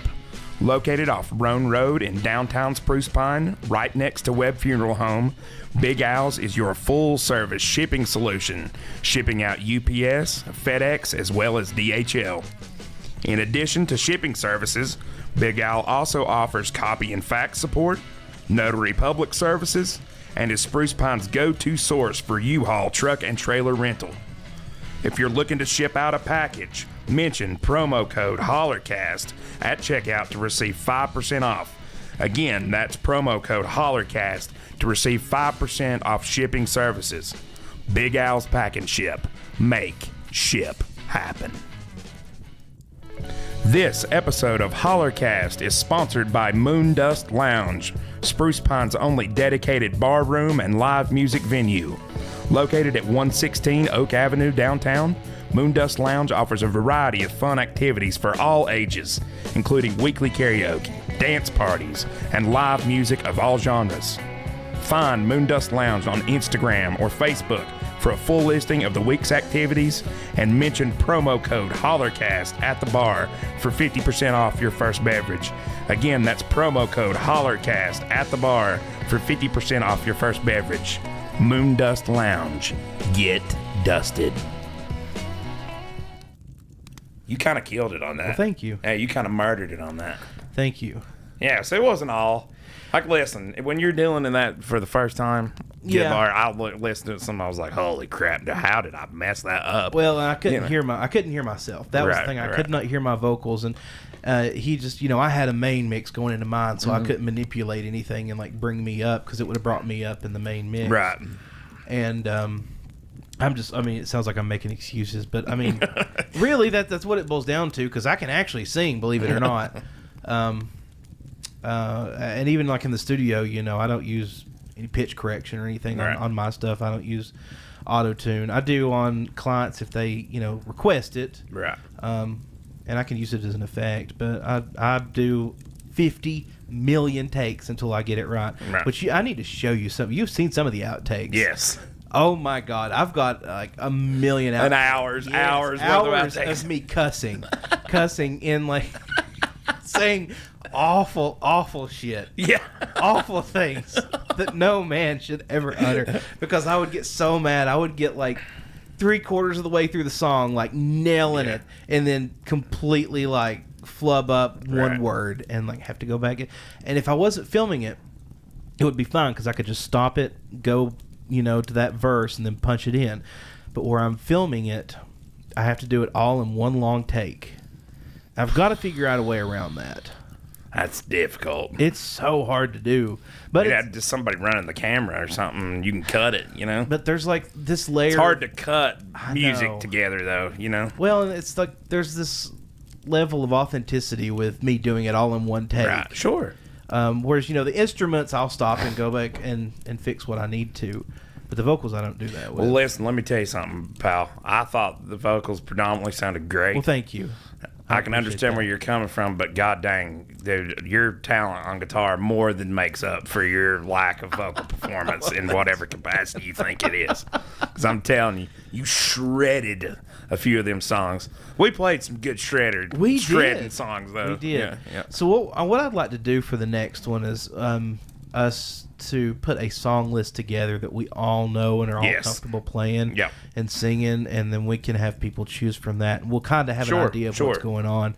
I've been thinking. It got my gears thinking. I was like, hey, I know a lot more of these than I think you're a little bit more of a classic rock fan than I am. Like when it comes to like Zeppelin and it's not that I'm more of a fan. I've played so many. I've been in bar bands my whole life, and that's all I've played. And see, most of everything I did with bands was either playing in church, worship music, or playing in original bands. You know, so just because I know the stuff like the back of my hand doesn't mean I necessarily like it. Right, gotcha. Because God knows I do not like AC/DC. Right, really? No, I detest AC/DC. I don't. Okay, that's strong. I don't detest them. Right. But it's like, man, I don't know. There's just. I know. I get it. After you play them the classics, brother. Let me tell you, I can't tell you how many times I've heard "Highway to Hell," "Back in Black," "Shook Me All Night Long," "Hell's Bells." Oh, and the worst one, freaking "Thunderstruck." Everyone's like, "Play Thunderstruck," and I'm like. No, please God, anything. And it's a great song. Yeah. Great song, but after you've heard it 50 million times, you're like, okay, you know. Yep. I found myself, I'm a big AC/DC, just because I think that I love shit that just rocks. Yeah. You know what I mean? And they do. They do rock. That. Yeah. They do. Yeah, they do. Do you remember when Brian Johnson left the band and they got Axl Rose to sing with him for a tour? What in the hell was that all about? He blew his vocal cords, I think. Brian I'm talking about Axl Rose. What were they thinking? It was awful. I don't know. So bad. Axl Rose needs to just go into retirement. Yeah. You done it, pal. You done good. No. Go enjoy your millions now. Exactly. Just do it. Same with Motley Crue. Mm-hmm. So are you familiar with any of the controversy that's surrounding Motley Crue and their performance? Because you know Mick Mars left the band. Really? Yeah. No, I didn't know that. He quit. Yeah, apparently, so it's came out in the open that so like a lot of bands use backing tracks live. Right. Okay, and that's fine. Yeah. That's fine. I use backing tracks a lot. I'm a huge fan of them. They make performances way easier when you don't have the staff and the instrumentation to play certain parts. The problem is their backing tracks were basically they were just lip syncing and playing along with their albums or their studio recordings. And they weren't really singing and playing their piano, vocal, and guitar parts. Right. And Mick Mars was like, I will have no part of this. Right. And he peaced out. So have they been doing this, or they just started doing They've been doing this on this last tour. Okay. And yeah, he just had enough. Just had enough and peaced wow. out. Now they've got John Five playing with them now, who is incredible. One of my favorite guitar players. Are you familiar with John Five? Mm-hmm. Yeah. Dude. He is a monster. What's the new drummer for the Foo Fighters too? Josh Freese. Yes. Now he's a monster. Oh, I've been a fan of him for a while. He auditioned for Dream Theater when Portnoy left. Really? Yeah. Oh wow, so he's that kind of drummer too. He's that kind of drummer. Yeah, okay, dude. right. He is a monster. I wasn't super familiar with him until that. Yeah, he's really good. Did you see that video they did with like all those like famous? Josh. Yeah. It's all those like famous drummers coming through. I loved that. I thought that was cool. I'm glad they did. That was so tragic about Taylor Hawkins. Dude, I know. One of my favorite drummers. I know. One of my favorite Just all around good. You ever listen to his other band? What was it? Taylor Hawkins and the something others. Laura would know. She knows these. I don't remember off the top of my head. I can't remember anything. Sorry, we're not being very local this evening. Me and Josh have had a rough week. We have, man. I know you have. I have too. It's been. Well, it's just been. It's the when summer starts, you got kids in camp. You got a lot of stuff going on in the evenings. And I mean, honestly, man, there's only so much local we can talk. That's true. I mean, every now and then I like these ones where it's just me and you, where we can kind of recap. Yeah, just shooting the shit and just relaxing, and hanging out, and looking up Taylor Hawkins' band's name. Right. Here we go. Oh.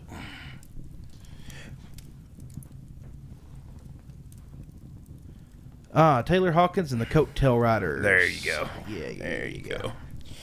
But yeah, no, I went back and watched the where we did that with Danny, and which was very fun. I hope we do that. Oh, we again. will do that again. That's going to happen. We're good. I think he said like just 4 weeks. Whenever we'll just do it once a month or whatever. That's really cool. I had a good time doing that. That reminds me, Danny, I'm sorry I've not got back with you yet. I need to get back with him and give him a date that I can do it with my work schedule. Yeah. I'll do that tomorrow. Sounds good. Tomorrow. Wednesdays are typically pretty good days for me too. Yes, me too. It just has to be a Wednesday that I'm off work. Yeah. But yeah, I'm down to do that Yep. all the time, anytime. Oh yeah, that'll be fun. Plus, it's good to get out and play consistently. Yeah. You know what I mean? Yeah. Like I said, that's the first time I've played out live on anything in like 10 years. Yeah.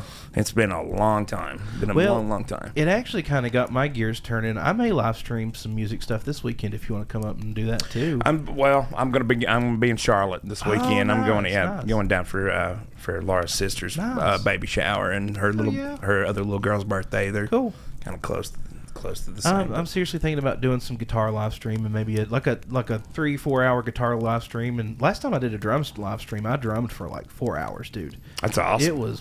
It was something else. And I had one dude, I had no idea where he came from, but he actually tipped me like $20 to play a Demille Borgir song.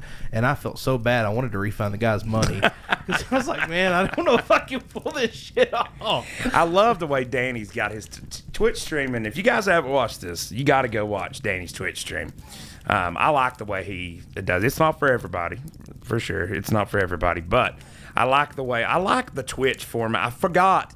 Doing that with him made me remember that I liked the Twitch format of live. I like that whole thing. He's got it set up. He's got it. I know. Rigged up there, son. I know. And the lights flashing anytime somebody gifts subs and things like that. It was really cool. And it was really cool to see everybody coming in and see us too. There was a bunch of people. I've had a couple people tell me, like, "Oh, watch your thing with Danny though." Yeah. I was like, "Oh, I didn't know anybody locally here really much cared for it or liked it," but they did. People watched it. Yeah. My grandma tried to watch it. She was like, I could not get the sound to work at all. And I was like, oh, that's so sad. She couldn't figure out how to get the sound on her laptop to work. She's like, I clicked on the link and I could find you, but I could see you, but I couldn't hear anything. Mom, we covered the sub tragedy earlier. We did. But it's tragic. It is. It's a tragic tragedy, and I really don't like the whole thing. I'm glad you said that because the amount of snarky that's bothered me. Jokes really literally has kind of bothered me. Yeah, yeah, it's bothered me. And a couple of them were admittedly funny, but it's like, hilarious. come on, guys. It's like the guy they're probably dead. Oh yeah. At least let's get down the road here before we start making fun of. I mean, but again, fair to question why a $30 gaming controller was piloting something like that. That just doesn't seem. And wasn't this dude board. like some kind of engineer or something? The dude that developed and built this? Like, I think so. My God. Not good. No. Not good. I'm not an engineer by any stretch of the imagination, and I feel like I would have at least considered an alternative to a knockoff first generation Xbox controller to pilot this craft with. Yeah, I believe I would too. We're going to ask. Seems like I heard at one point that this area had a connection to the Titanic in some way, shape, or fashion. If I want to ask ChatGPT that. That's interesting. I don't know. I've never heard that.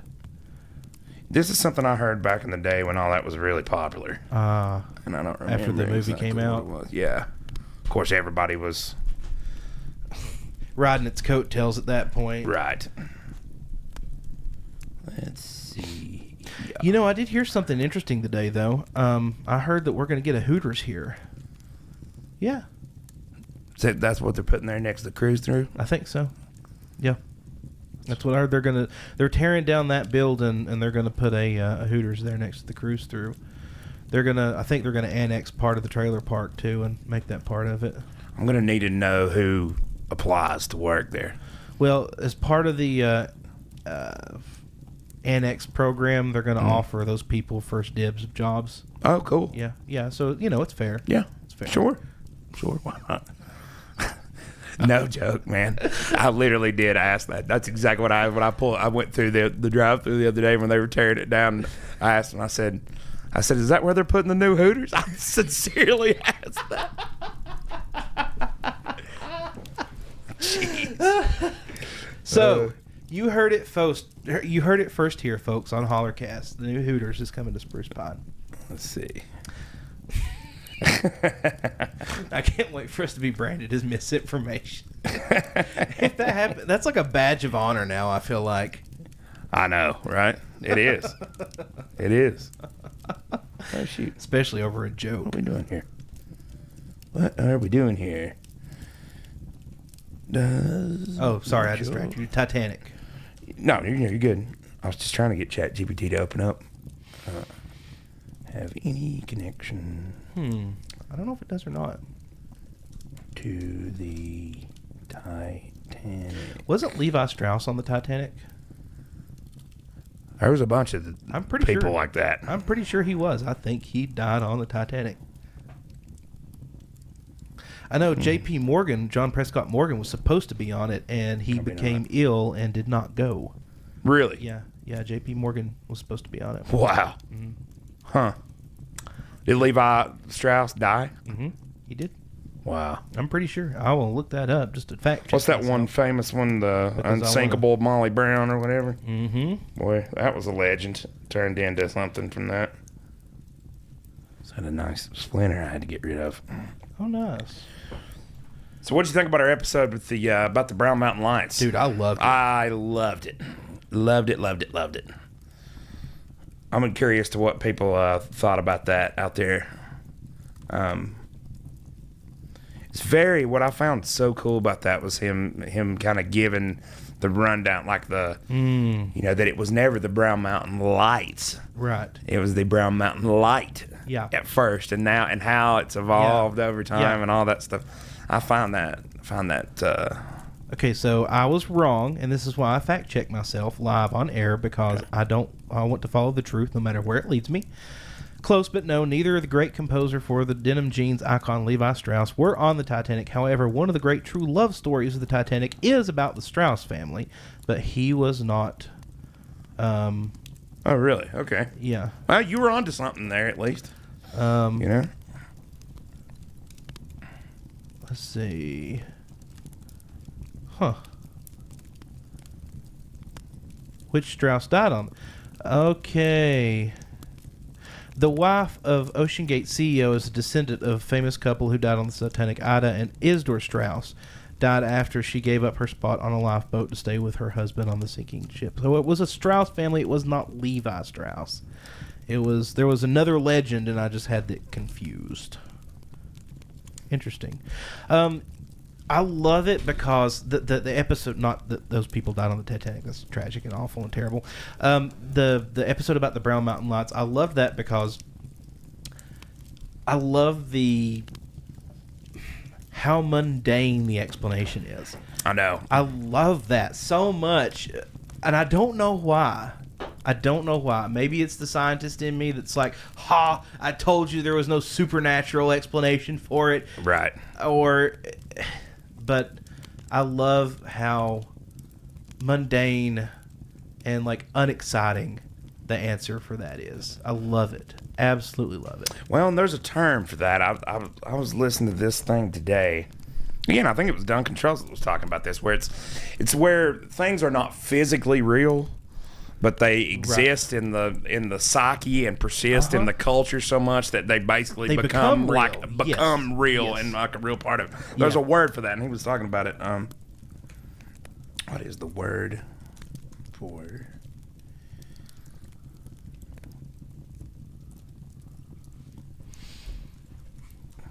that persist?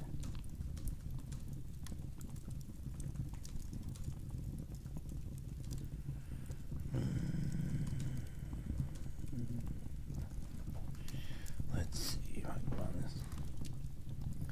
You know, one thing that I have, let's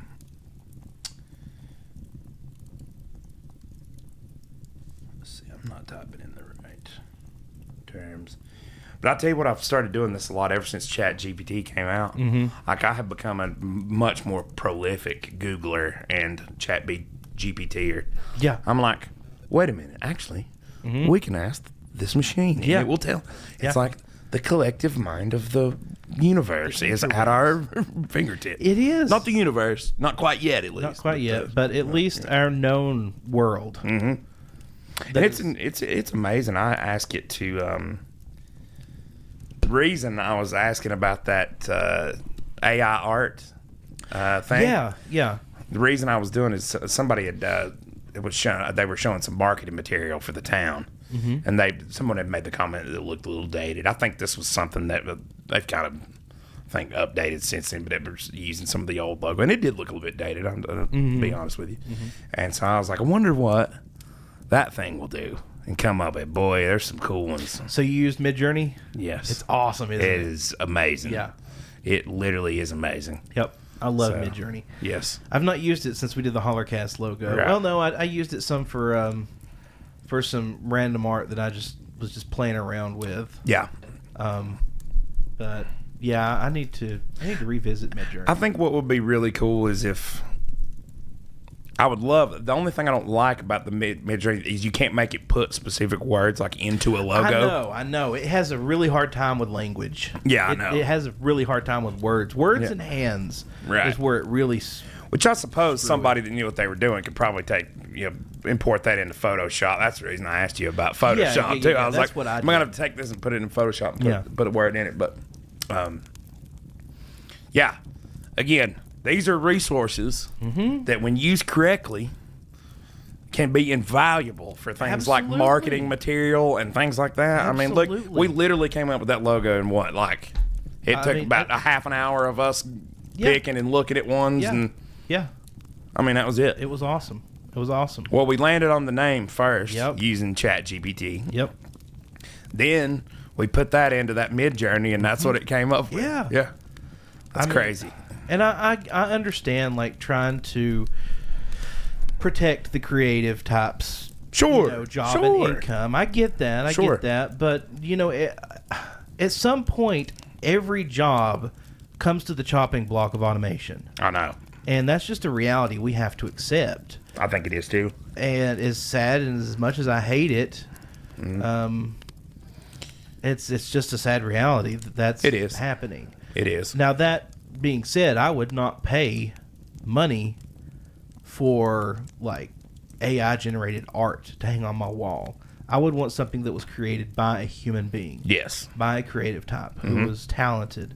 I would want totally agree. Yeah, because it loses its, and I hate to use this term, but soul. Mm-hmm. It loses its. It's just not special. I know. I know what you mean. I do love that. Have you ever seen that Beeple, that digital artist Beeple? He creates a new piece of art every day. Yeah. Some of his stuff is wild. Yeah. I do like that. I think that's really cool. But that's that's using the tools that are at your disposal to be creative within that space, using that tool. Right. Right. So I don't know. I know he probably uses, I'm sure that some of his stuff is probably AI generated, but it's definitely not. He puts it into he takes that and puts it into a piece of art, which is crazy. He does. But yeah, it struck me over the last, bit, just playing around with these things, how useful these things can be. Yeah. I mean, business plans. Dude, I've had it generate emails for me. I don't want to say that I'm guilty of that, but I am. I mean, if I don't know how to say something, or I feel like I'm not being eloquent enough, or I'm not. Well, dude, it's a matter. Because you can basically tell it, hey, I want to give me a answer to this. I feed it the question, right, and then give me an answer that's, Well, with me, it's I feel. But I refuse to do that when I'm arguing with on Facebook. Just so we're clear, I'm not AI generating Facebook. Sure. Banter or whatever, But no, with me, it was professional emails. Professional emails. Sure. If I feel like my emails, if I'm emailing somebody to come on the podcast, do stuff like that, are super wordy and just sound weird. I know. And that's what I use it for. Exactly what And it's great, and it saves me time, and all I have to do is copy and paste. I just put the person's name in who I want to email, and boom, I send the email and never get a response. Yeah. So that will happen. So I need to just pick up the damn phone and call these people. I know. Because I swear no one checks their email. No.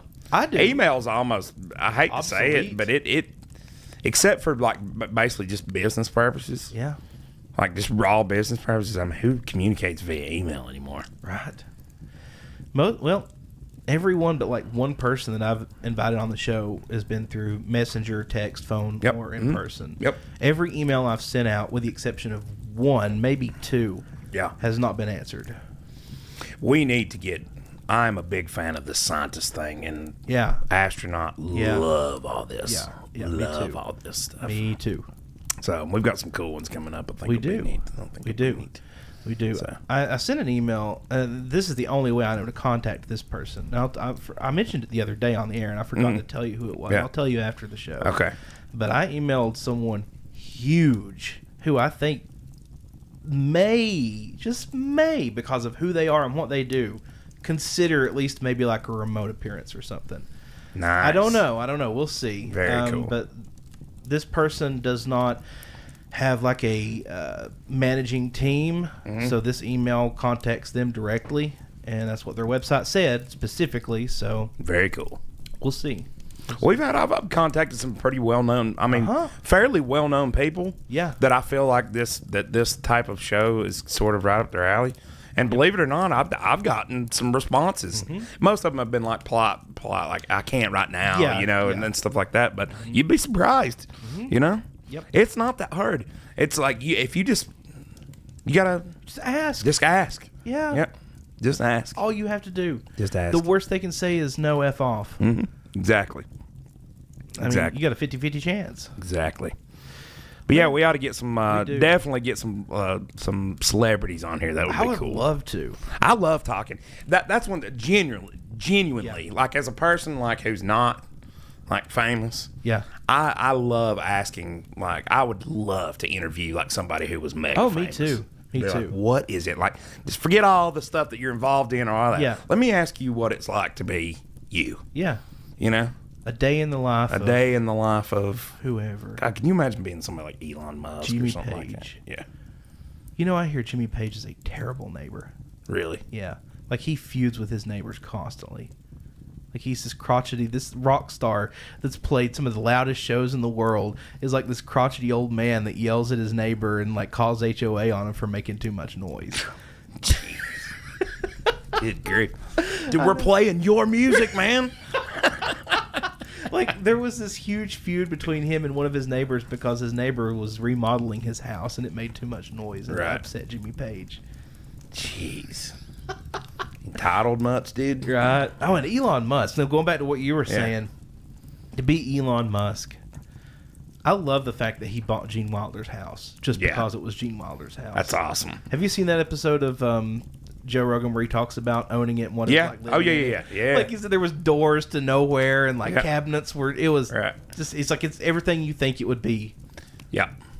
What a guy, though. I mean, Yeah. that guy is single-handedly changing the way the future looks for humanity. Yeah, he is. And I know, but people give him so much hate. I'm like, what is there to hate about this guy? I mean, he's not infallible. He's a human. Oh, He yeah, has his own absolutely. I mean, things, but like- god dang, guys. The guy is incredible. because he doesn't toe any line, whether it's Yeah. right or left, red or blue, team this or team that. He doesn't toe any line. He just has his opinions. Yep. Sometimes his opinion aligns with this group. Sometimes it aligns with that group. Sometimes it's just his own, and that's what people don't like about him. They can't put him into a box. Yeah, I saw it. Everybody, it's like now anybody famous, you have to be able to, this person is, they're Right. on the team red or team blue. Yeah. They have to fit all these boxes Yeah. or whatever. And for people that don't, that drives the media It does. crazy. It drives people crazy because Yeah. they're like, he doesn't think like I do. He's a terrible person. Right. It's crazy, What kind dude. of insanity is that? Right. I've heard people I just see people like, okay, saying, what do you don't even know anything about Elon Musk.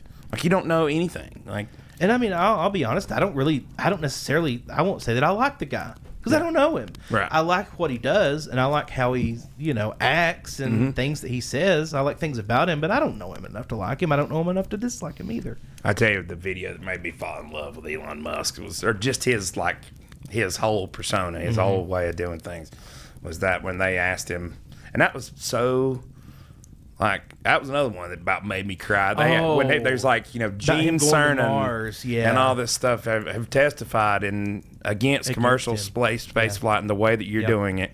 And I wonder what you think of that. And he's like, yeah, that's tough. Yeah. And he's like, those people inspired you to do this, didn't they? And he's like, yeah, they did.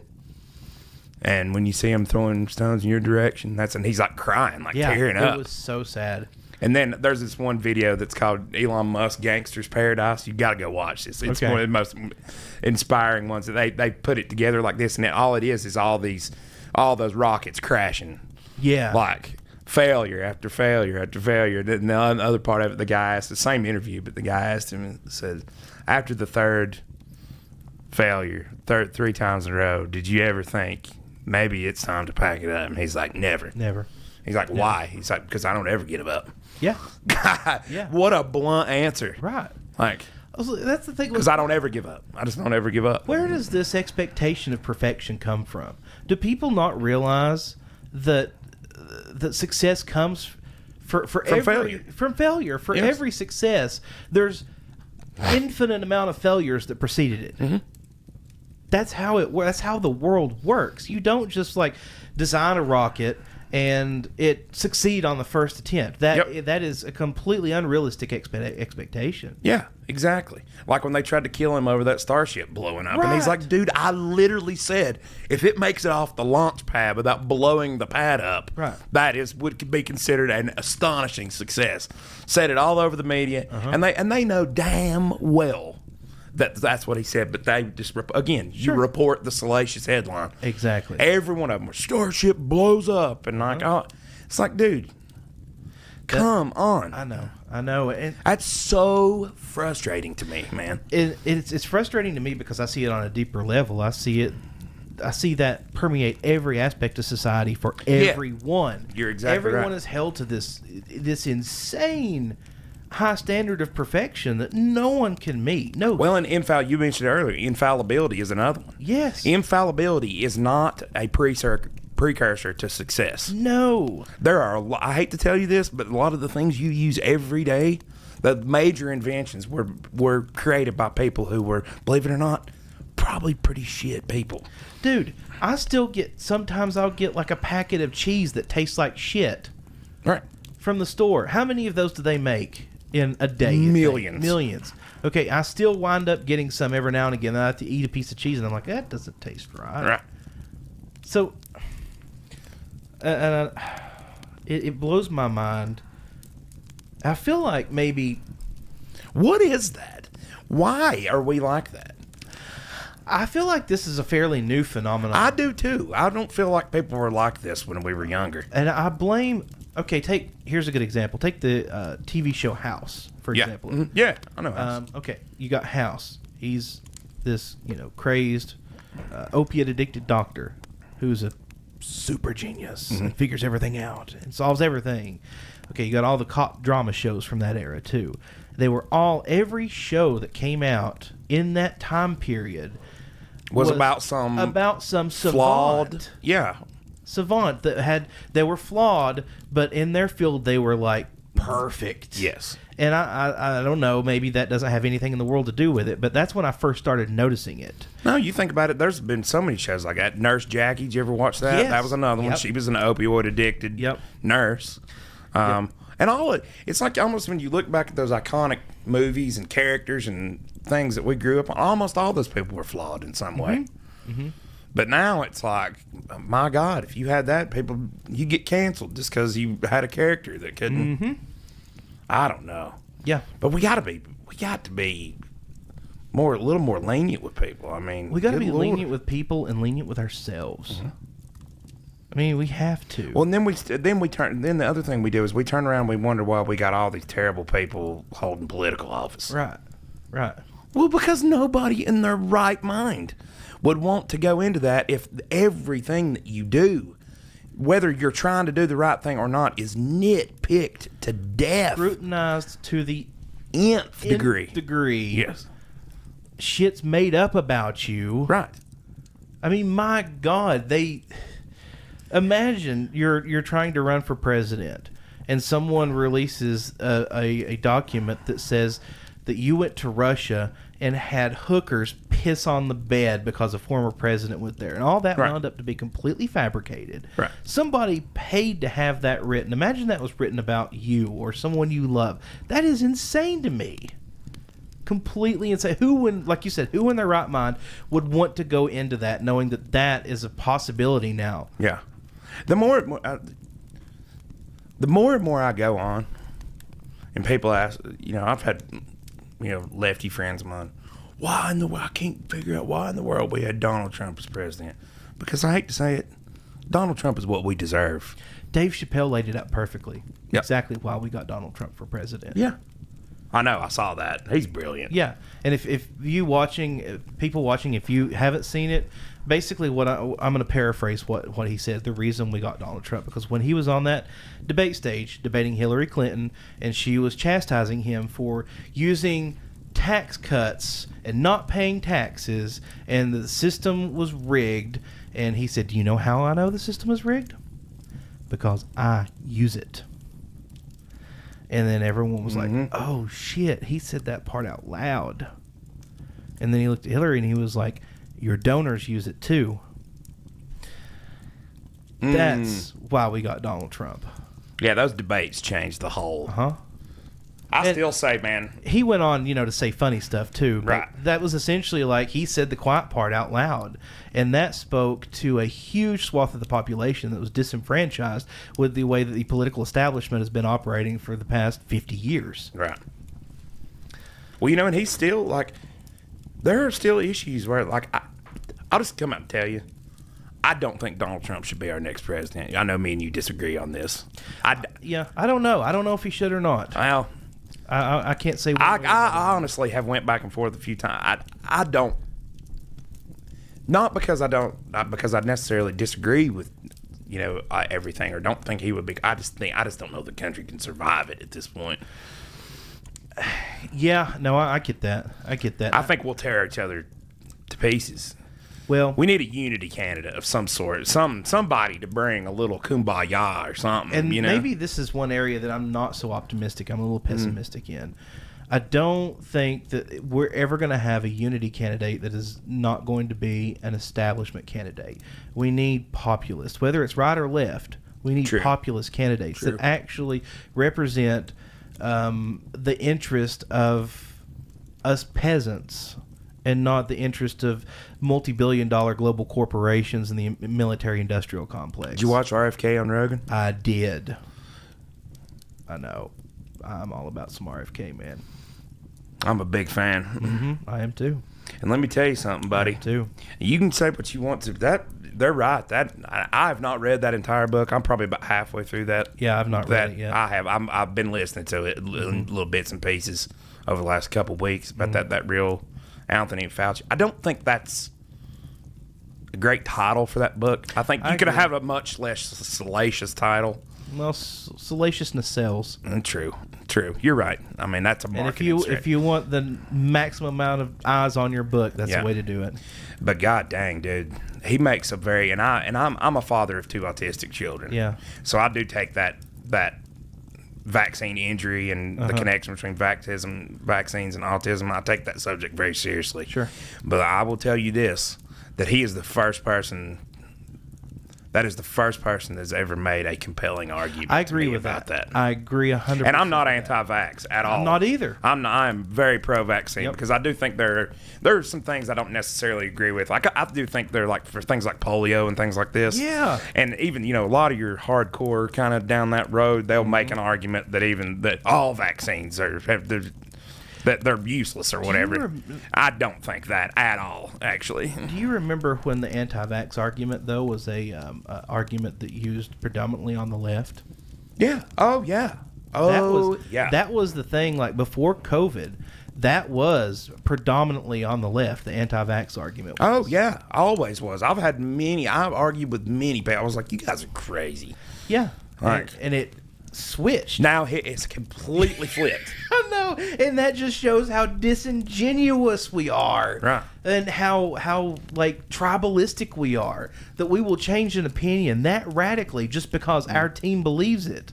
I know. And it doesn't speak well of either side, to be honest with you. That's what I'm saying. No, I'm critical of both sides equally. I think they're both fucked. I mean, honestly. I know. I think they are. I think both sides are equally screwed.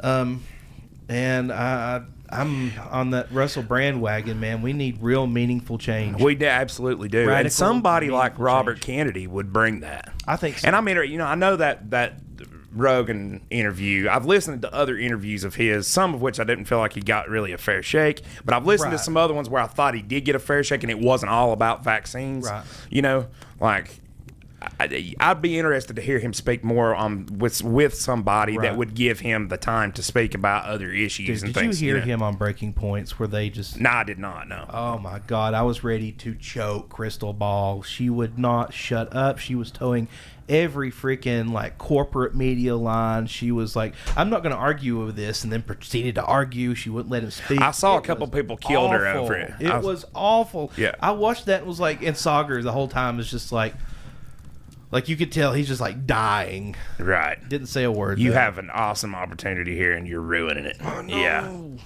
I saw where what's that comedian, that libertarian Jimmy Dore? No, it wasn't Jimmy Dore. What is? I like Jimmy Dore, by the way. I do. I like Jimmy Dore a lot too. He's I can't remember that other guy, but I saw several people legitimate people that I follow that I feel like have good, unbiased news covers that killed her over that interview. It was awful, dude. It was and I typically love them. Yeah, I do Crystal too. and Saga are awesome, but Crystal's kind of lost me. Recently, even before that, she started losing. Sagar's brilliant. Yeah, sometimes the way her interview, she's not a great interview. No. She wants to talk way too much. It's just like, shut up and let the people talk, you know? Right. I remember watching that and I was like, next time I interview somebody, I remember I watched that and I was like, I need to shut up. I need to shut up. And then you watch Rogan with RFK, and he hardly said a word the entire time. It's like, that's exactly what an interview really needs to be. Absolutely. If you want to hear the real in-depth story, you got to hear it. Let them talk. Just let them talk. Dude, I'm a huge fan. I love Alex to death. Alex great. And meeting Ed was awesome. I'm so glad that we had them. Yeah, Ed's a really cool guy. He is, man. Smart guy, too, man. You can tell he is highly intelligent. And he's a skeptic. I love that. I love meeting fellow skeptics. I love it. When I was like, so out of all that, you've had an explanation for every one of these lots. And he's like, well, there's a few. And I'm like, see, I got you. So there are mystery lights. Oh God, I loved it. I know. I liked it too, man. It was really cool. Really cool. I love those types of interviews. I do too. You know, like I said, we didn't say a whole lot of anything. Just let them talk. No, and that's what makes it great. I love man, that. Just listening I love to it. them. I love it. Well, man, this has been fun. Yeah, it's good to kind of get a. Yeah, I feel like these are a little bit cathartic because you do all these and you never get to talk about anything that you're actually what we always just talk about in person, you know. So no, I like. And anytime you have a third person here, of course, Jimmy joins. I feel Jimmy, we miss you. Yes, we miss you, Jimmy. And our viewer count's not been as high on this one, but that's okay. Nah, that's all right. The guests bring eyes, and I'm fully aware of that. Me too. But you need these every now and then, I think. Yes. I like to kind of recap and hit some things, hit some pop culture stuff and all that. So, well, what we'll start doing is when we do this will be the fireside chat. There you go. We'll have the fire going in the background. Yeah. You can even do a different one. Just like we'll just do these. Yeah. Don't call them lives. Don't call them episodes. Just the fireside chat one. Yep. There you go. Listen, everybody, thank you so much for joining us. Chase, you want to sign us out or you want me to? I'll go for it, brother. All righty, man. Thanks again for watching. Remember, we have merch. Go check out our merch. Shop HOLLERCAST.com. We have t-shirts, mugs, tumblers. I learned of somebody that I didn't know that bought a tumbler, said they were great. Oh, really? Yes. Awesome. Yep. Awesome. Sweet. So that was cool. It was cool. I've had 2 or 3 people tell me they bought. Yeah. Awesome. Cool I've got stuff. coffee mugs and t-shirts, and they're great. Thank you so much for your support. Quality stuff. I have to emphasize this. The mugs are nice. Yeah. The t-shirts are wonderful. If you want, I'm not. No, it's hell, just buy it because it's good stuff. Yeah. You know, and you're supporting a good thing. We're trying to do support your local podcast. Mm-hmm. The most supportive thing you can do though is to like this video, share it far and wide with your friends, and subscribe if you haven't already subscribed. It costs you nothing to do so. You can just hit the notification bell, and it will send you a notification when we go live or when we upload a video or a new episode. But yeah, thank you all for joining us on this little chat, and we can't wait to see you again. Until next time, we love you all. Peace out. Bye, guys.